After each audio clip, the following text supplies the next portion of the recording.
আসসালামু আলাইকুম প্রিয় শিক্ষার্থীরা, কেমন আছো তোমরা? আশা করি নিশ্চয়ই ভালো আছো। আলহামদুলিল্লাহ, আমিও আল্লাহর রহমতে ভালো আছি।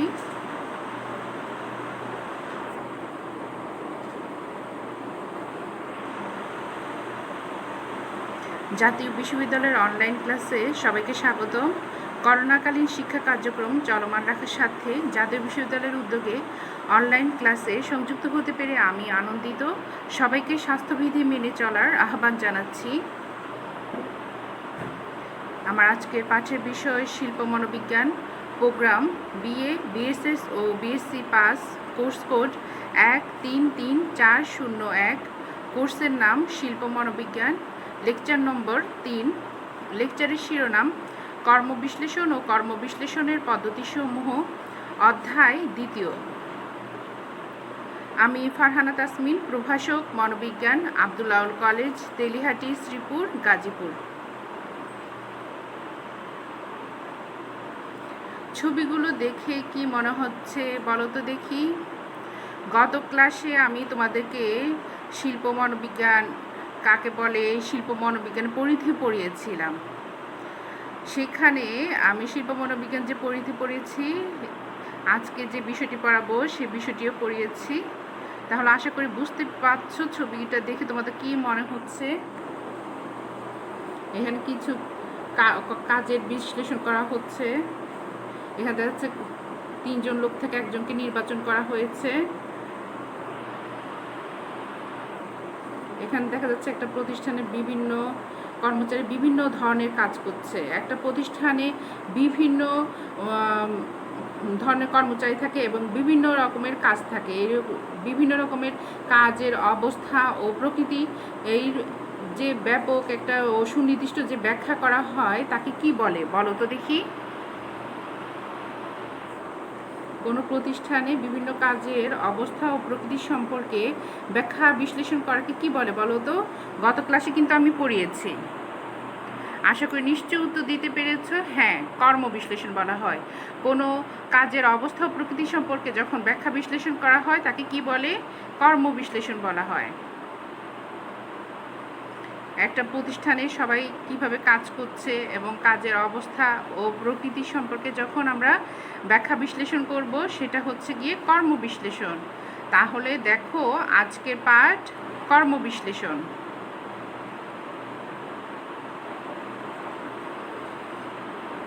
কর্ম বিশ্লেষণ ইংরেজি জব অ্যানালাইসিস।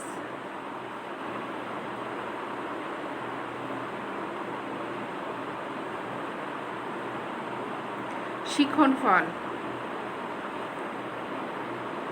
আজকের পাঠ শেষে শিক্ষার্থীরা কর্ম ও কর্ম বিশ্লেষণ কি তা বলতে পারবে। কর্ম বিশ্লেষণের উদ্দেশ্য বর্ণনা করতে পারবে। কর্ম বিশ্লেষণের পদ্ধতিসমূহ ব্যাখ্যা করতে পারবে।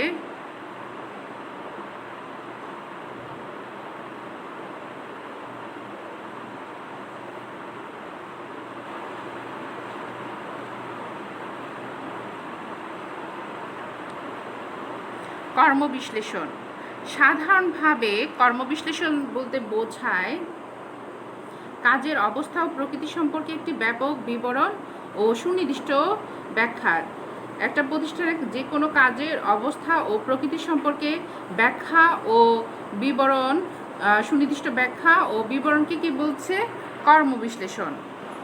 ডানেটের মতে কর্মবিশ্লেষণ হলো কাজের সংজ্ঞা নির্ধারণ এবং কাজ সম্পাদন করতে কর্মচারীর কি কি আচরণ করা প্রয়োজন তা নিরূপণ করা। কর্মবিশ্লেষণ হলো এমন একটা প্রক্রিয়া যার মাধ্যমে কোনো কর্মের প্রকৃতি, উদ্দেশ্য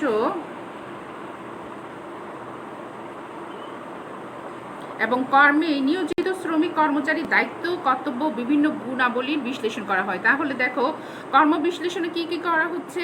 একটা যে প্রতিষ্ঠানে বিভিন্ন রকমের কাজ থাকে সেই কর্মের প্রকৃতি, উদ্দেশ্য এবং সেই কর্মে নিয়োজিত শ্রমিক কর্মচারীর দায়িত্ব, কর্তব্য ও বিভিন্ন গুণাবলীর বিশ্লেষণ করা হয়। যে প্রক্রিয়ার মাধ্যমে সেটাই হচ্ছে গিয়ে কর্মবিশ্লেষণ। তাহলে কর্মবিশ্লেষণ হচ্ছে এমন একটা প্রক্রিয়া যার মাধ্যমে কোনো কর্মের প্রকৃতি, উদ্দেশ্য, কর্মে নিয়োজিত শ্রমিক, কর্মচারীর দায়িত্ব, কর্তব্য ও বিভিন্ন গুণাবলীর বিশ্লেষণ করা হয়। আশা করি বুঝতে পেরেছ। এক কথা হচ্ছে কোনো কাজের অবস্থা ও প্রকৃতি সম্পর্কে যখন ব্যাপক বিবরণ ও সুনির্দিষ্ট ব্যাখ্যা করা হবে সেটাই হচ্ছে গিয়ে কর্মবিশ্লেষণ। আশা করি বুঝতে পেরেছো তোমরা কর্মবিশ্লেষণ কাকে বলে।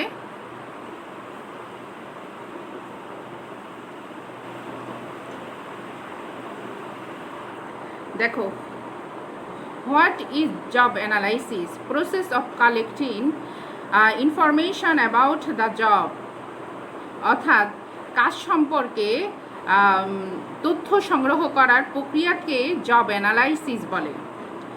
কাজ সম্পর্কে তথ্য সংগ্রহ করার প্রক্রিয়াকে কি বলে? জব অ্যানালাইসিস বলে। জব অ্যানালাইসিস মানে হচ্ছে কর্মবিশ্লেষণ। কাজ সম্পর্কে যখন তথ্য সংগ্রহ যে প্রক্রিয়াটা তাকে কি বলে? কর্মবিশ্লেষণ বলে।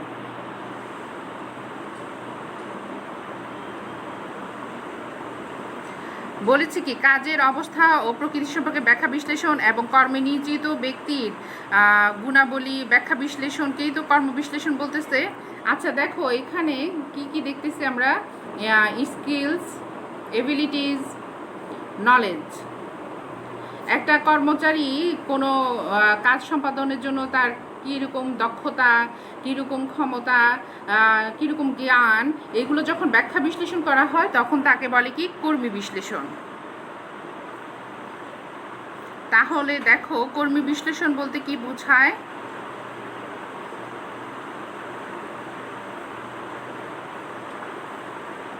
কর্ম সম্পাদনের জন্য কর্মীর প্রয়োজনীয় যোগ্যতা ও গুণাবলীর বিচার বিশ্লেষণকে কর্মী বিশ্লেষণ বলে। তাহলে কি হচ্ছে? কর্ম সম্পাদনের জন্য যে কোনো কাজ শেষ করার জন্য কর্মীর প্রয়োজনীয় যোগ্যতা ও গুণাবলীর বিচার বিশ্লেষণকে কি বলতেছে? কর্মী বিশ্লেষণ। আর কর্ম বিশ্লেষণটা কি হচ্ছে? কাজের অবস্থা ও প্রকৃতি সম্পর্কে ব্যাপক বিবরণ ও সুনির্দিষ্ট ব্যাখ্যাকে বলতেছে কর্ম বিশ্লেষণ।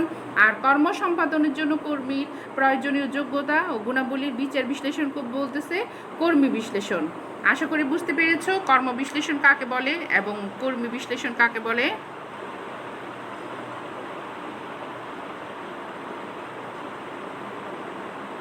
এখন আসো দেখি আমরা কর্ম ও কর্মী বিশ্লেষণের উদ্দেশ্য কি,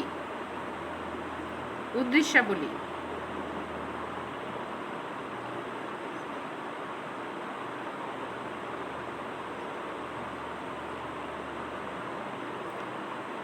দেখো কাজের উপযোগী মানুষ, মানুষের উপযোগী কর্ম, এই দুইয়ের সমন্বয় সাধন কর্ম বিশ্লেষণের মূল লক্ষ্য। মানে কর্মের উপযোগী মানুষ আর মানুষের উপযোগী কর্ম, এই দুইয়ের মধ্যে সমন্বয় সাধন করা হচ্ছে গিয়ে কর্ম বিশ্লেষণের মূল লক্ষ্য।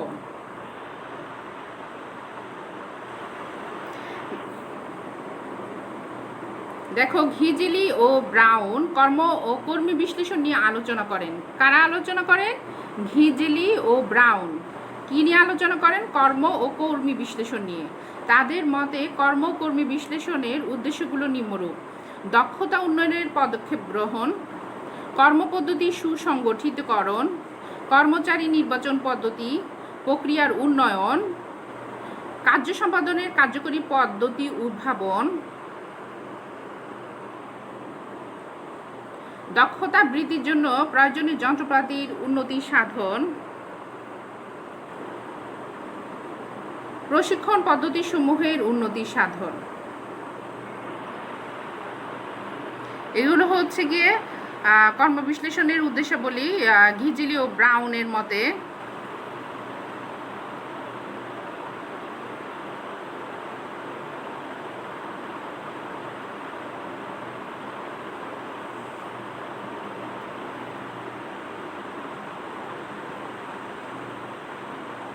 টিফিন ও ম্যাককর্মিকের মতে কর্মবিশ্লেষণের উদ্দেশ্য হল কর্মচারী প্রশাসন, যেমন কর্মচারী নির্বাচন ও নিয়োগ, প্রশিক্ষণ, কর্মচারীর উন্নয়ন, কৃতি পরিমাপকরণ, আর হচ্ছে কর্মচারীর বেতন নির্ধারণ, শ্রমিক সম্পর্ক নির্ধারণ, এগুলো হচ্ছে গিয়ে কর্মচারী প্রশাসন। এগুলো উদ্দেশ্য কর্মচারী প্রশাসন কি কাজ করবে? কর্মচারী নির্বাচন, নিয়োগ প্রশিক্ষণ, কর্মচারীর উন্নয়ন, কৃতি পরিমাপকরণ এবং হচ্ছে গিয়ে কর্মচারীর বেতন নির্ধারণ, আর হচ্ছে শ্রমিক সম্পর্ক নির্ধারণ।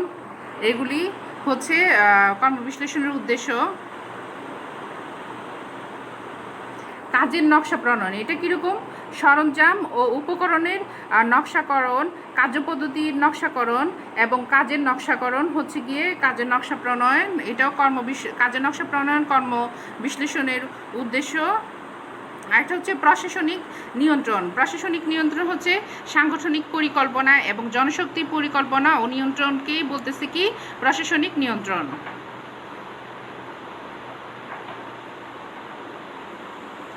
অন্যান্য ব্যবহার মধ্যে কি আছে দেখো, শিক্ষাগত কর্মসূচির পরিকল্পনা এবং বৃত্তিমূলক নির্দেশনা, এগুলো হচ্ছে গিয়ে কর্মবিশ্লেষণের উদ্দেশ্য। অতএব দেখা যাচ্ছে যে কর্মবিশ্লেষণের মাধ্যমে কর্মচারী, কাজের নকশা, প্রশাসনিক নিয়ন্ত্রণ ইত্যাদি বহুবিধ বিষয়ের বিস্তারিত জ্ঞান আমরা লাভ করতে পারি। কিসের মাধ্যমে? কর্মবিশ্লেষণের মাধ্যমে। কর্মচারী, কাজের নকশা, প্রশাসনিক নিয়ন্ত্রণ ইত্যাদি বহুবিধ বিষয়ের বিস্তারিত জ্ঞান লাভ করতে পারি কর্মবিশ্লেষণের মাধ্যমে। এই হচ্ছে কর্ম বিশ্লেষণের উদ্দেশ্যসমূহ।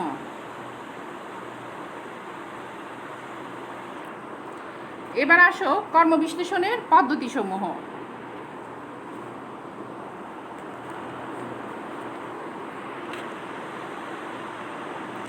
কর্ম বিশ্লেষণের পদ্ধতিসমূহের মধ্যে জব অ্যানালাইসিস মেথডের মধ্যে গুরুত্বপূর্ণ পদ্ধতিগুলো হচ্ছে অবজারভেশন, ইন্টারভিউ,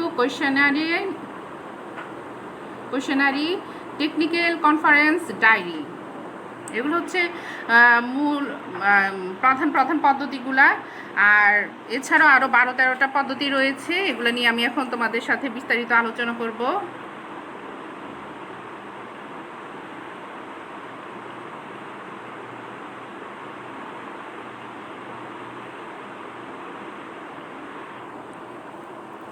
প্রশ্নমালা পদ্ধতি। প্রশ্নমালা পদ্ধতিটা তো বুঝতে পারতেছো। এই পদ্ধতিতে কি করা হয়? প্রশ্নপত্রের মাধ্যমে কি করা হয়? কর্মে নিয়োজিত ব্যক্তি এবং যারা কাজের সঙ্গে সংশ্লিষ্ট, যেমন পরিদর্শক, বিশেষজ্ঞ ব্যক্তি, তাদের নিকট থেকে কর্মসংক্রান্ত তথ্য সংগ্রহ করা হয়। কর্ম বিশ্লেষণের জন্য সাধারণত 2 ধরনের প্রশ্নমালা ব্যবহার করা হয়। একটা হচ্ছে কাঠামোবদ্ধ প্রশ্নমালা, আর একটা হচ্ছে অবস্থান বিশ্লেষণ প্রশ্নমালা। তাহলে প্রশ্নমালা পদ্ধতিতে কয় ধরনের প্রশ্নমালা ব্যবহার করা হয়? 2 ধরনের। কয় ধরনের প্রশ্নমালা ব্যবহার করা হয়? 2 ধরনের। একটা কি কাঠামোবদ্ধ প্রশ্নমালা, আর একটা হচ্ছে অবস্থান বিশ্লেষণ প্রশ্নমালা। কাঠামোবদ্ধ প্রশ্নমালাতে কি করা হয়? এই ধরনের প্রশ্নমালায় বিভিন্ন কর্মের নাম, বৈশিষ্ট্য, কাজের পরিবেশ সম্পর্কে বিস্তারিত বিবরণ দেওয়া থাকে। উত্তরদাতাকে তার কর্মের ব্যাপারে প্রযোজ্য পদগুলোতে টিক চিহ্ন দিতে বলা হয়। আর অবস্থান বিশ্লেষণ প্রশ্নমালাতে কি করা হয়? এখানে ম্যাককর্মিক ও তার সঙ্গীরা 1972 সালে এই ধরনের প্রশ্নমালা পদ্ধতি উদ্ভাবন করেন, অবস্থান বিশ্লেষণ প্রশ্নমালা। এতে কোনো কাজ সুষ্ঠুভাবে সম্পাদন করার জন্য কর্মীর ইন্দ্রিয় পেশিগত জ্ঞানী বৈশিষ্ট্যসমূহ কী ধরনের হওয়া উচিত তা জানতে চেষ্টা করা হয়। মানে কোনো একটা কাজ সম্পাদন করার জন্য কর্মীর প্রয়োজনীয় যোগ্যতাবলী, যেমন ইন্দ্রিয় পেশিগত জ্ঞানী বৈশিষ্ট্যসমূহ অর্থাৎ তার জ্ঞান কী ধরনের হওয়া উচিত তা জানতে চেষ্টা করা হয়। কোথায়? অবস্থান বিশ্লেষণ প্রশ্নমালা পদ্ধতিতে।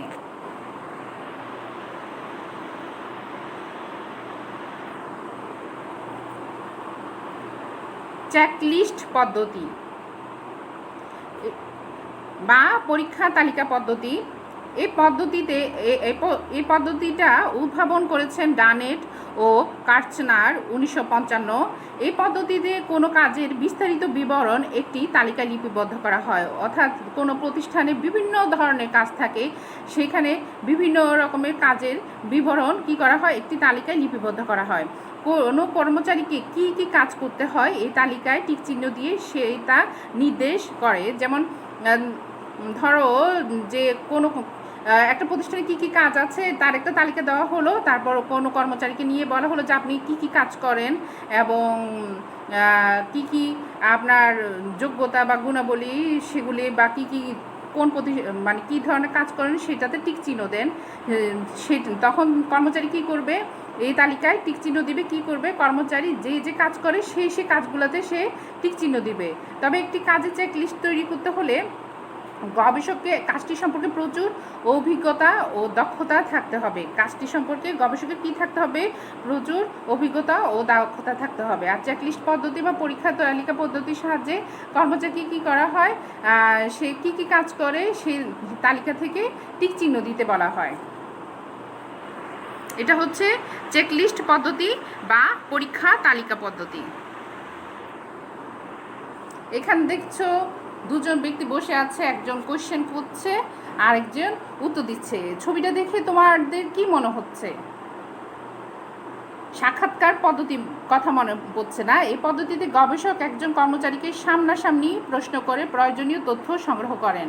সাক্ষাৎকারের প্রশ্নগুলো সম্পূর্ণরূপে কাঠামোবদ্ধ, কিছুটা কাঠামোবদ্ধ, আবার সম্পূর্ণ অবাধ হতে পারে, ইচ্ছামতো হতে পারে।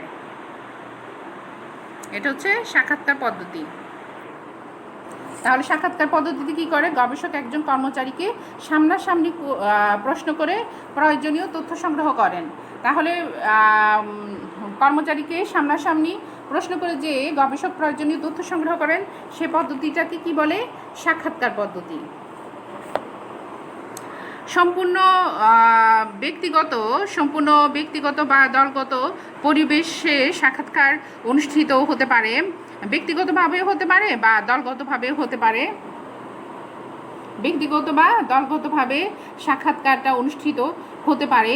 গবেষক যত খুশি প্রশ্ন করতে পারেন বা উত্তরের ব্যাখ্যা চাইতে পারেন, উত্তরের যথার্থতা যাচাই করতে পারেন। বহু সংখ্যক ব্যক্তির সাক্ষাৎকার গ্রহণ করে একটি নির্দিষ্ট ধরনের কাজ সম্পর্কে মোটামুটি পূর্ণাঙ্গ বিবরণ পাওয়া সম্ভব যদি সাক্ষাৎকার গ্রহণকারী দক্ষ হন। সাক্ষাৎকার গ্রহণকারী যদি দক্ষ হন তাহলে মোটামুটি একটা পূর্ণাঙ্গ বিবরণ পাওয়া সম্ভব এবং উপযুক্ত প্রশ্ন উপস্থাপন করতে পারেন। এটা হচ্ছে সাক্ষাৎকার পদ্ধতি।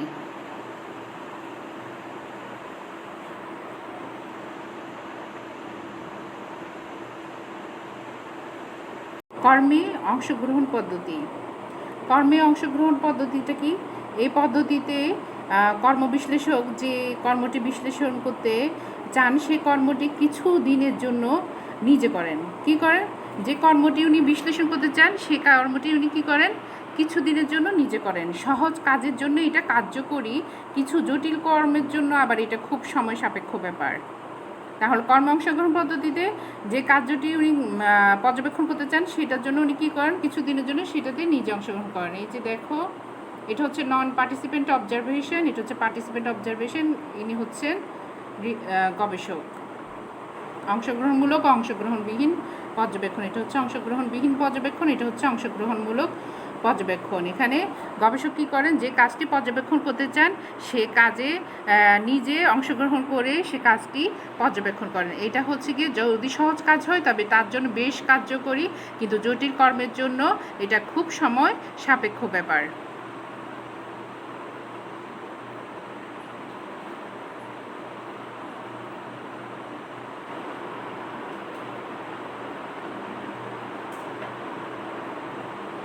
পর্যবেক্ষণ পদ্ধতি দেখো, এই পদ্ধতিতে কাজ চলাকালে কর্মী কী পরিবেশ, কী পদ্ধতিতে কী বিভিন্ন ধরনের আচরণ করে গবেষক তা প্রত্যক্ষভাবে পর্যবেক্ষণ করেন। এটাও পর্যবেক্ষক কী করেন, প্রত্যক্ষ মানে সরাসরিভাবে এটা পর্যবেক্ষণ করেন। এই পদ্ধতি দৈহিক কাজের ক্ষেত্রে বেশি প্রযোজ্য, যেমন ধরো হস্তসাধিত কাজ, দ্রুতগতি সম্পন্ন কাজ বিশ্লেষণের জন্য। আর একটা হচ্ছে গিয়ে গ্রহণ করে ধীর গতিতে তা চালিয়ে কাজের বিবরণ দেখা হয়। দ্রুতগতি সম্পন্ন কাজ বিশ্লেষণের জন্য কি করা হয়, আলোকচিত্র গ্রহণ করে।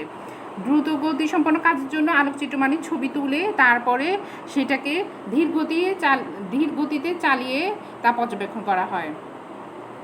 দেখা যায় যে যে প্রত্যক্ষভাবে গবেষক পর্যবেক্ষণ পদ্ধতিতে প্রত্যক্ষভাবেই পর্যবেক্ষণ করেন, কিন্তু যদি যে কাজগুলো দ্রুত গতি সম্পন্ন সেগুলোর কী করেন, আলোকচিত্র গ্রহণ করে পরবর্তীতে সেটা ধীর গতিতে তা চালিয়ে দেখে কাজটি পর্যবেক্ষণ করা হয়। এ হচ্ছে পর্যবেক্ষণ পদ্ধতি।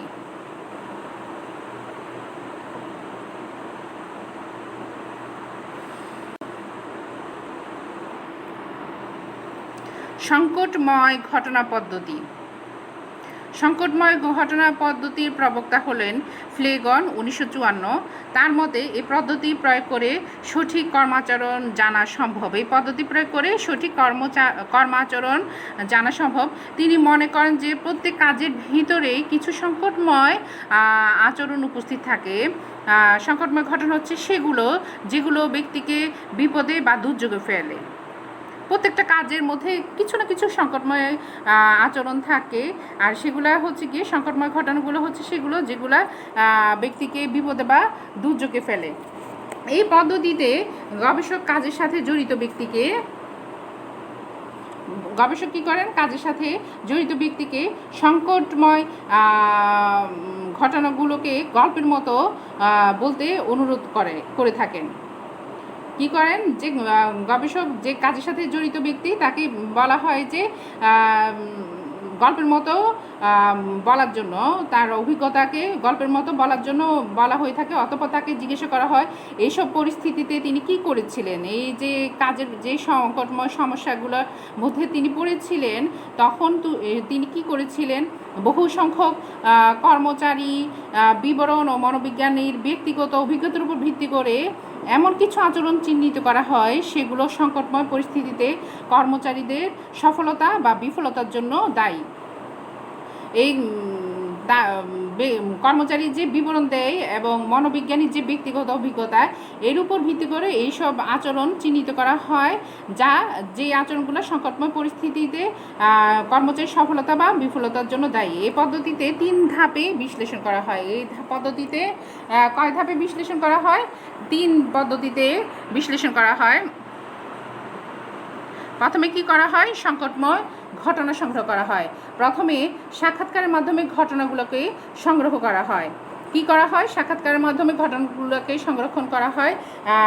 গবেষক বা মনোবিজ্ঞানী কাজের সাথে জড়িত ব্যক্তিকে তাকে যে সংকটময় পরিস্থিতিতে সে কী করেছিল তা গল্পের মতো বলতে অনুরোধ করা হয়। এইভাবে ঘটনাগুলোকে সংগ্রহ করা হয়। প্রাথমিকভাবে এগুলো বিষয়নিষ্ঠ অবস্থায় থাকে, ফলে এই থেকে প্রয়োজনীয় বৈশিষ্ট্যাবলী বের করা সম্ভব হয় না। এরপরে এগুলোকে শ্রেণীবিন্যাস করা হয়। গবেষক কী করেন, যখন কর্মচারী ঘটনাস্থলে কীভাবে কাজ করেছে এবং সংকটময় পরিস্থিতিতে কীভাবে এর সমাধান করেছে এগুলো জেনে তখন সেটা হচ্ছে কি সংকটময় ঘটনাগুলো সংগ্রহ করে। এরপরে গবেষক কী করেন, শ্রেণীবিন্যাস। এখানে প্রথম স্তরের বিষয় বা ঘটনাগুলোকে শ্রেণীবিন্যাসের মাধ্যমে বস্তুনিষ্ঠ করা হয়। আমি বলেছি 3টি ধাপে কিন্তু কর্মবিশ্লেষণ করা হয়। সংকটময় ঘটনা পদ্ধতিতে 3টি ধাপে কর্মবিশ্লেষণ করা হয়। 1 নম্বরে কী করা হয়, সংকটময় ঘটনা সংগ্রহ করা হয়। 2 নম্বরে শ্রেণীবিন্যাস করা হয়। 3 নম্বরে গিয়ে দেখো চেকলিস্ট তৈরি করে। এই স্তরে সংশ্লিষ্ট কাজের সাফল্যের জন্য প্রয়োজনীয় আচার আচরণের তালিকা প্রস্তুত করা হয় এবং টিক চিহ্ন দিয়ে অধিক গুরুত্বপূর্ণ ঘটনাগুলোকে চিহ্নিত করা হয় এবং কম গুরুত্বপূর্ণ ঘটনাগুলোকে ক্রস চিহ্ন দিয়ে নির্দেশ করা হয়। তাহলে বুঝতে পেরেছ সংকটময় ঘটনা পদ্ধতিতে কয়টা ধাপে কর্মবিশ্লেষণ করা হয়? 3টা ধাপে কর্মবিশ্লেষণ করা হয়। 1 নাম্বার ধাপে কি করা হয়, সংকটময় ঘটনা সংগ্রহ করা হয়। 2 নাম্বার ধাপে সংকটময় যে ঘটনাবলী সংগ্রহ করা হয়েছে তার শ্রেণীবিন্যাস করা হয়। 3 নাম্বার ধাপে হচ্ছে গিয়ে সংশ্লিষ্ট কাজের সাফল্যের জন্য প্রয়োজনীয় আচার আচরণের তালিকা প্রস্তুত করা হয় এবং টিক চিহ্ন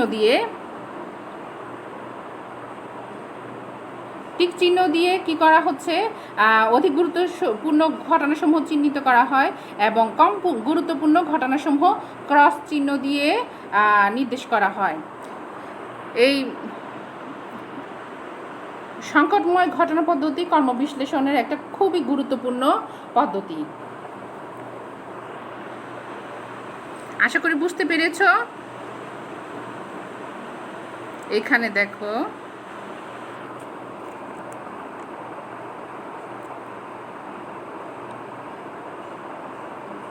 বিশেষজ্ঞ সম্মেলন পদ্ধতি।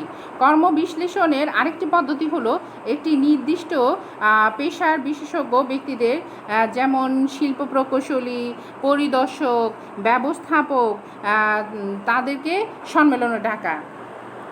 শিল্প মনোবিজ্ঞানের কর্মবিশ্লেষণের আরেকটি পদ্ধতি কি, একটা নির্দিষ্ট পেশায় যা বিশেষজ্ঞ যারা আছেন তাদের, যেমন শিল্প প্রকৌশলী, পরিদর্শক, ব্যবস্থাপক, তাদেরকে একটা সম্মেলনে ডাকা হয়। এসব বিশেষজ্ঞ এর বিবরণ থেকে কোনো নির্দিষ্ট কর্ম সম্পর্কে প্রয়োজনীয় তথ্য সংগ্রহ করা হয়। এই সম্মেলনের মাধ্যমে কি করা হয়, কোনো একটা কাজ সম্পর্কে বিশেষজ্ঞদের বিবরণ থেকে নির্দিষ্ট কর্ম সম্পর্কে প্রয়োজনীয় তথ্য সংগ্রহ করা হয় বিশেষজ্ঞ সম্মেলন পদ্ধতির মাধ্যমে। তাই বিশেষজ্ঞ সম্মেলন পদ্ধতিও কর্মবিশ্লেষণের একটা গুরুত্বপূর্ণ পদ্ধতি। মানে এই পদ্ধতিগুলি দ্বারা কিভাবে কর্মবিশ্লেষণ করা হয়, রোজ নামচা পদ্ধতি মানে ডায়েরি মেথড। রোজ নামচা পদ্ধতি ডায়েরি মেথডে কী করা হয় দেখো,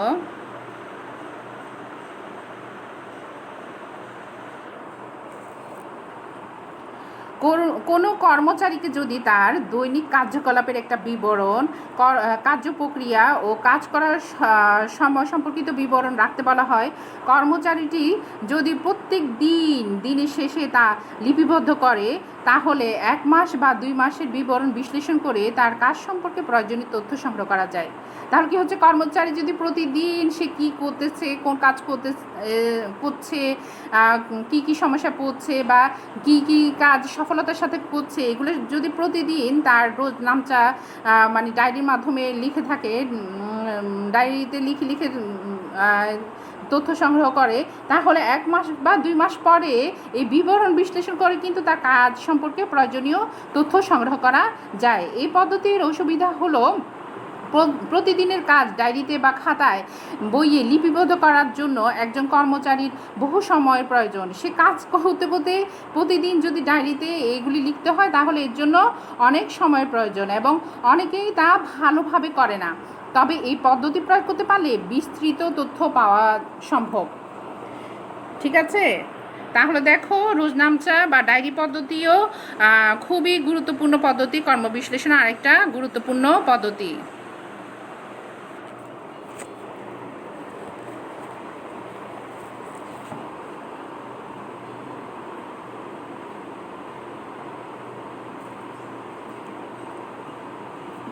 অনুরূপ কর্মের প্রকাশিত বিশ্লেষণ পর্যালোচনা। অনুরূপ কর্ম মানে কি, একই রকম কাজে যে প্রকাশিত বিশ্লেষণটা হয়েছে সেটাকে পর্যালোচনার মাধ্যমে কর্মবিশ্লেষণ করা হয়। কোনো নির্দিষ্ট কর্মবিশ্লেষণের জন্য একজন বিশেষজ্ঞ কী করেন, অনুরূপ কোনো কর্ম বিশ্লেষণের জন্য একজন বিশেষজ্ঞ অনুরূপ কোনো কর্মের প্রকাশিত বিবরণ থেকে, একই রকম কাজের প্রকাশিত কোনো বিবরণ থেকে সাহায্য নিতে পারেন। কোনো কর্ম বিশ্লেষণ করতে হলে এই কাজ সম্পর্কে যদি আগে কোনো কর্ম বিশ্লেষণের বিবরণ দেওয়া থাকে, সেই কর্ম বিশ্লেষণ থেকে সাহায্য নিতে পারেন। অবশ্য কর্মের নাম অনেক সময় এক হলেও কর্মের প্রকৃতি ও প্রক্রিয়ায় বিভিন্নতা দেখা যায়। যেমন করণিকের কাজ বিভিন্ন প্রতিষ্ঠানে বিভিন্ন রকমের হতে পারে। তাহলে দেখা যাচ্ছে যে কোনো কর্ম বিশ্লেষণ করতে হলে সেই কর্ম বিশ্লেষণ আগে প্রকাশিত কোনো বিশ্লেষণ পর্যালোচনা করেও কর্মবিশ্লেষণ করা যায়। এটাও কর্মবিশ্লেষণের একটা গুরুত্বপূর্ণ পদ্ধতি।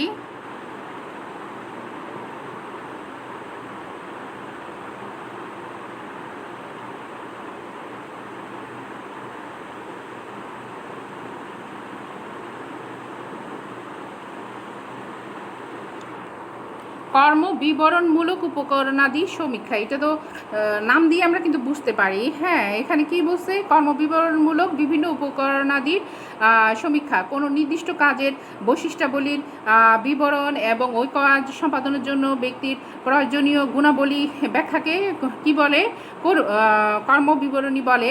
কর্মের বিবরণমূলক বিভিন্ন উপকরণ যাচাই করে উক্ত কর্ম বিশ্লেষণের জন্য প্রয়োজনীয় তথ্যাবলী সংগ্রহ করা হয়। যেমন ধরো দেখো, জব ম্যানুয়াল, আর ট্রেনিং ম্যানুয়াল, তারপরে হচ্ছে কি জব রেকর্ডস। এইভাবে কি করা হয়, কর্মবিবরণমূলক বিভিন্ন উপকরণের সমীক্ষার মাধ্যমে কর্মবিশ্লেষণ করা হয়। ব্যক্তিগত বৈশিষ্ট্যসমূহের রেখাচিত্র। ব্যক্তিগত বৈশিষ্ট্যসমূহের রেখাচিত্র। এই পদ্ধতিতে কোনো নির্দিষ্ট কাজে ব্যক্তির কর্মদক্ষতা নিরূপণের জন্য অনেক সময় তার জীবন তথ্য সংগ্রহ করে তা বিস্তারিত বিশ্লেষণ করা হয়। এই লক্ষ্য অর্জনের জন্য সাক্ষাৎকার, পর্যবেক্ষণ ও বিভিন্ন অভিজ্ঞতার সাহায্যে ব্যক্তিকে সাফল্যাঙ্কগুলোকে একটি রেখাচিত্রের মাধ্যমে ব্যক্তির বৈশিষ্ট্যগুলো কীভাবে নেওয়া হয়, সাক্ষাৎকার বা পর্যবেক্ষণ পদ্ধতির সাহায্যে বা ডায়েরি পদ্ধতি বা রোজনামচা পদ্ধতির সাহায্যে তার যে বৈশিষ্ট্যগুলো নেওয়া হয় সেগুলোকে কি করা হয়, রেখাচিত্রের মাধ্যমে প্রকাশ করে ব্যক্তির কর্ম দক্ষতা কারণসমূহ নির্ণয় করা হয়। রেখাচিত্রের প্রকাশের মাধ্যমে বিভিন্ন পদ্ধতির সাহায্যে ব্যক্তির বৈশিষ্ট্যগুলো সংগ্রহ করে সেগুলো রেখাচিত্রের মাধ্যমে প্রকাশ করা হয়। এভাবে কর্মবিশ্লেষণ করা হয়। কর্মরেখাচিত্র পদ্ধতি। কর্মরেখাচিত্র পদ্ধতিটা হচ্ছে গিয়ে দেখো, ভিটেলস 1932 সালে কর্মবিশ্লেষণের এই পদ্ধতিটি উদ্ভাবন করেন। কে কর্মরেখাচিত্র পদ্ধতি উদ্ভাবন করেন? ভিটেলস। মনে রাখবা কি না কিন্তু, আমি মূল্যায়নে কিন্তু তোমাদেরকে জিজ্ঞেস করব। এই পদ্ধতির 3টি উল্লেখযোগ্য ধাপ রয়েছে। ভিটেলস যে কর্মরেখাচিত্রটি পদ্ধতি উদ্ভাবন করেন এটার 3টে ধাপ রয়েছে। এটা হচ্ছে গিয়ে কোনো কাজে সাফল্য লাভের জন্য প্রয়োজনীয় গুণাবলী নির্দিষ্টকরণ, ব্যক্তিগত বিভিন্ন সংলক্ষণগুলো লিপিবদ্ধ করা, মানে ব্যক্তির বিভিন্ন সংলক্ষণ বৈশিষ্ট্যগুলো লিপিবদ্ধ করা, বিশেষ একটি কাজের দক্ষতা অর্জনের জন্য প্রতিটি সংলক্ষণ কতটা গুরুত্বপূর্ণ তা একটি 5 বিন্দু বিশিষ্ট স্কেলের সাহায্যে মূল্যায়ন করা। অতঃপর মূল্যায়নের ফলাফল একটি রেখাচিত্রে সন্নিবেশিত করে প্রকাশ করা হয়। এই যে দেখো এখানে যে রেখাচিত্রটা আছে, মূল্যায়নটা কি করা হয়, এই রেখাচিত্রের মাধ্যমে প্রকাশ করা হয়। যে কোনো বিশেষ কাজে সফলতার জন্য কী ধরনের গুণাবলীর প্রয়োজন হয় তা রেখাচিত্র থেকে জানা যায়। কোনো বিশেষ কাজে সফলতার জন্য কী ধরনের গুণাবলী থাকা প্রয়োজন কর্মীর, সেইটা এই রেখাচিত্রের মাধ্যমে রেখাচিত্র থেকে জানা যায়। এ হচ্ছে কর্মরেখাচিত্র পদ্ধতি।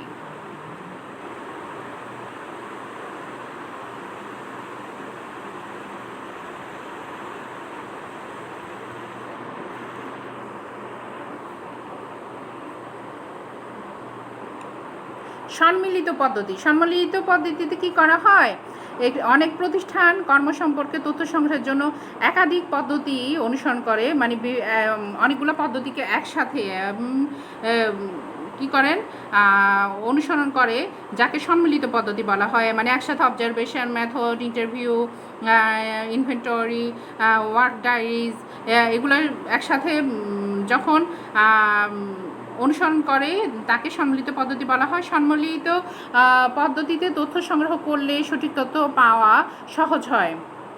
সুতরাং এই যে আমি এতক্ষণ পর্যন্ত এই 13টা পদ্ধতি নিয়ে আলোচনা করেছি কর্ম বিশ্লেষণের, এই পদ্ধতি দ্বারা কর্মসম্পাদনের জন্য কি কি আচরণ করা প্রয়োজন আর তা নিরূপণ করা সহজতর হবে এবং প্রশিক্ষণ, দক্ষতা ইত্যাদি সম্পর্কে অবগত হয়ে উপযুক্ত স্থানে উপযুক্ত লোক নিয়োগ করা সম্ভব হবে। কর্মবিশ্লেষণের মাধ্যমে কি করা হয়, কি কি আচরণ করা প্রয়োজন তার নিরূপণ করে, মানে তা বের করে করা সহজতর হয় এবং প্রশিক্ষণ ও দক্ষতা ইত্যাদি সম্পর্কে অবগত হয়ে উপযুক্ত স্থানে উপযুক্ত লোক নিয়োগ করা যায়। সুতরাং এই পদ্ধতিগুলো খুবই ইম্পর্টেন্ট, খুবই গুরুত্বপূর্ণ। এই পদ্ধতি, এই 13টা পদ্ধতি তোমরা ভালো করে বাসায় ভালো করে এই ক্লাসের সাহায্য নিয়ে এবং বইয়ের সাহায্য নিয়ে ভালো করে পড়ে ফেলবে। আশা করি বুঝতে পেরেছো। এখন বুঝতে কিভাবে পেরেছো সেটা বোঝা যাবে মূল্যায়নের মাধ্যমে। যদি আমি সামনাসামনি হতো তো তোমাদেরকে জিজ্ঞেস করতাম, এখন তোমরা উত্তর দেওয়ার চেষ্টা করো, ঠিক আছে?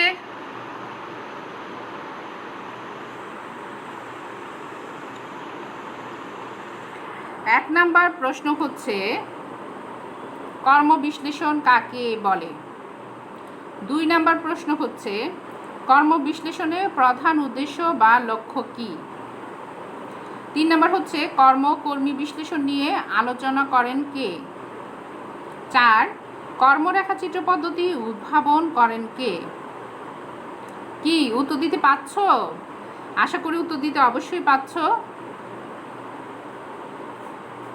কত সালে কর্মবিশ্লেষণের উদ্দেশ্যাবলী সম্পর্কে ঘিজিলি ও ব্রাউন মতামত দেন? টিফিন ও ম্যাককর্মিক কর্মবিশ্লেষণের উদ্দেশ্যসমূহকে কয় ভাগে ভাগ করেন? সংকটময় ঘটনা পদ্ধতির প্রবক্তাকে? কর্মরেখাচিত্র পদ্ধতি বিশ্লেষণের ধাপ কয়টি?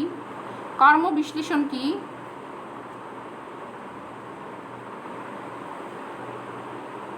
কর্মবিশ্লেষণের 2টি পদ্ধতি উল্লেখ করো। পরীক্ষা তালিকা বা চেকলিস্ট পদ্ধতি উদ্ভাবন করেছেন কোন মনোবিজ্ঞানী? এই 11টা প্রশ্ন কিন্তু আমি তোমাদের মূল্যায়নের জন্য তৈরি করেছি, আবার অতি সংক্ষিপ্ত প্রশ্নের জন্য খুবই খুবই গুরুত্বপূর্ণ।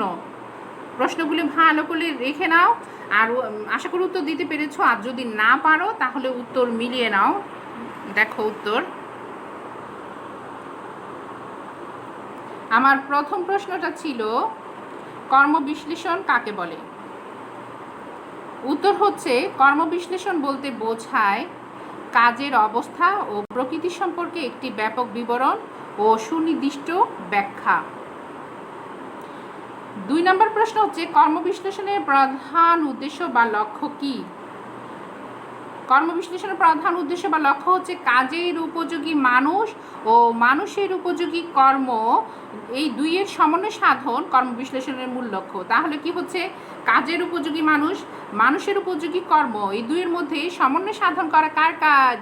কর্মবিশ্লেষণের লক্ষ্য, প্রধান লক্ষ্য। কর্মী বিশ্লেষণ নিয়ে আলোচনা করেন কে? ঘিজিলি ও ব্রাউন কর্মী বিশ্লেষণ নিয়ে আলোচনা করেন। ঘিজিলি ও ব্রাউন, এই প্রশ্ন খুবই খুবই গুরুত্বপূর্ণ। কর্মরেখাচিত্র পদ্ধতি উদ্ভাবন করেন কে? ভিটেলস কর্মরেখাচিত্র পদ্ধতি উদ্ভাবন করেন। কত সালে কর্মবিশ্লেষণের উদ্দেশ্যাবলী সম্পর্কে ঘিজিলি ও ব্রাউন মতামত দেন? 1965 সালে। টিফিন ও ম্যাককর্মিক কর্মবিশ্লেষণের উদ্দেশ্যসমূহকে কয় ভাগে ভাগ করেন? 4 ভাগে ভাগ করেন। সংকটময় ঘটনা পদ্ধতির প্রবক্তাকে?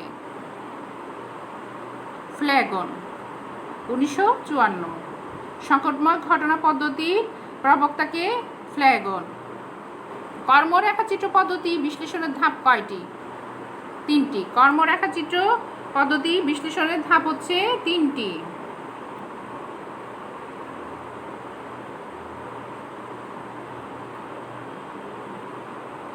এরপরে দেখো কর্মী বিশ্লেষণ কি। এটা গত ক্লাসেও পড়িয়েছি, আজকের ক্লাসেও পড়িয়েছি, আশা করি তোমাদের মুখস্থ হয়ে যাওয়ার কথা। কর্মী বিশ্লেষণ কি? কর্ম সম্পাদনের জন্য কর্মীর প্রয়োজনীয় যোগ্যতা ও গুণাবলীর বিচার বিশ্লেষণকে কর্মী বিশ্লেষণ বলে। কি? কর্ম সম্পাদনের জন্য কর্মীর প্রয়োজনীয় যোগ্যতা ও গুণাবলীর বিচার বিশ্লেষণকে কি বলে? কর্মী বিশ্লেষণ বলে। কর্মবিশ্লেষণের 2টি পদ্ধতি উল্লেখ করো। কর্মবিশ্লেষণের পদ্ধতি আমি 13টি পড়িয়েছি, তার মধ্যে যে কোনো 2টি পদ্ধতি আশা করি তোমরা বলতে পারতেছো। আমি এখানে লিখেছি, একটা হচ্ছে প্রশ্নমালা পদ্ধতি আর একটা হচ্ছে চেকলিস্ট পদ্ধতি। চেকলিস্ট পদ্ধতিকে কিন্তু পরীক্ষা তালিকা পদ্ধতিও বলা হয়। পরীক্ষা তালিকা বা চেকলিস্ট পদ্ধতি উদ্ভাবন করেছেন কোন মনোবিজ্ঞানী? ডানেট ও কার্সনার, 1955। প্রশ্নমালা পদ্ধতি চেকলিস্ট পদ্ধতি উদ্ভাবন করেছেন। ডানেট ও কার্সনার চেকলিস্ট পদ্ধতি উদ্ভাবন করেছেন। তাহলে এই প্রশ্নগুলা তোমরা লিখে নাও। এই 11টা প্রশ্ন অতি সংক্ষিপ্ত প্রশ্নের জন্য খুবই গুরুত্বপূর্ণ। এই প্রশ্নগুলো যদি তোমরা পড়ে ফেলো, আশা করি তোমরা পরীক্ষায় ভালো করতে পারবে। তোমরা কোনো মতেই আটকাবা না। আশা করি লিখে ফেলেছ।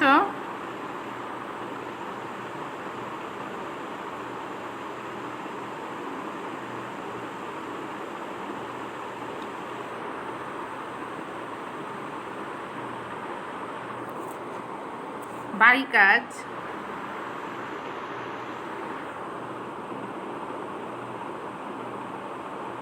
কর্ম ও কর্মী বিশ্লেষণ কি? কর্ম বিশ্লেষণের উদ্দেশ্য বর্ণনা করো। কর্ম বিশ্লেষণের পদ্ধতিসমূহ ব্যাখ্যা করো।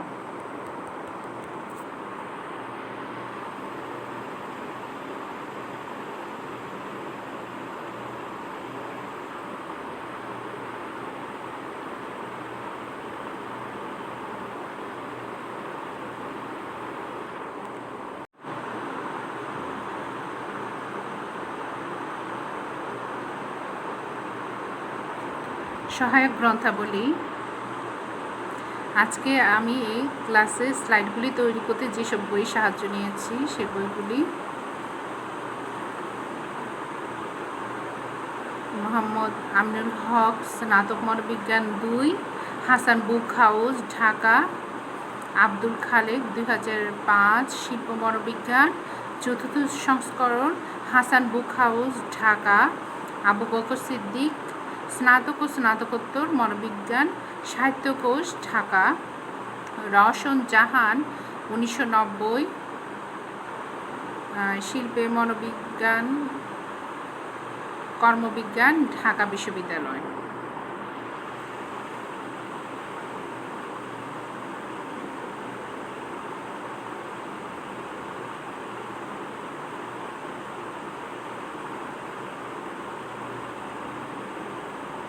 আজকের জাতীয় বিশ্ববিদ্যালয়ের এই অনলাইন ভিডিও ক্লাসে অংশগ্রহণ করার জন্য সবাইকে জানাই অসংখ্য অসংখ্য ধন্যবাদ।